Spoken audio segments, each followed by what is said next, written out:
Hi guys, story time with me. Ako nga pala si Joy at gumagawa ako ng video about story time at gusto kong supportahan. Kaya ako ginagawa ang video ito kasi gusto kong supportahan ang aking dreams which is nandyan sa aking bio. Anyway, story time about my childhood.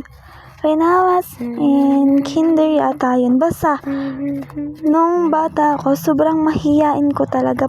Ignore nyo na lang yung video. Sobrang mahiyain ko talaga. As in yung tipong kahit may nawala sa gamit ko, wala akong pagtatanungan kahit na marami akong kaibigan. Kasi nga, sobrang mahiyain ko.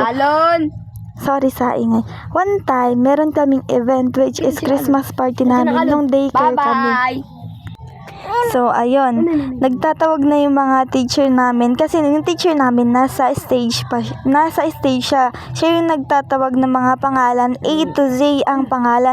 Tapos, yung mga bata na may A to Z na pangalan, syempre lahat kami yun yung mabibigyan ng gift. Pupunta kami dun sa stage, tapos dun kami bibigyan ng gift. Tapos, pagkakaalala ko dun, may pipicturean kami dun pagkatanggap namin ng gift.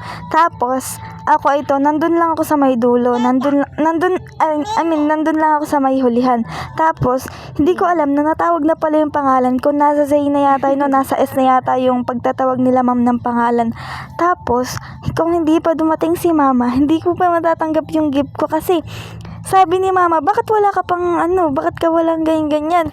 Sabi ko, hala, hindi ko alam ang gagawin ko kasi nga nahihiya ko pumunta dun sa unahan kasi nga sobrang mahihiyain ko dati.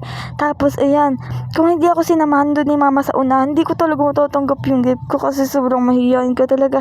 Yan, natanggap ko na. Buti na lang talaga sinamahan ako ni mama. Tapos, yung lesson na ko ngayon, dapat hindi tayo nahihiya sa mga araw-araw natin o sa mga tao kasi lahat naman tayo mamamatay, so hindi na nila maaalala kung ano yung ginawa natin. Kung maalala man nila tayo, yun yung pangalan lang natin at saka yung mga nagawa natin or yung kunting nagawa natin. Dapat di natin ikahiya yung mga ginagawa natin kahit na nakakahiya naman talaga.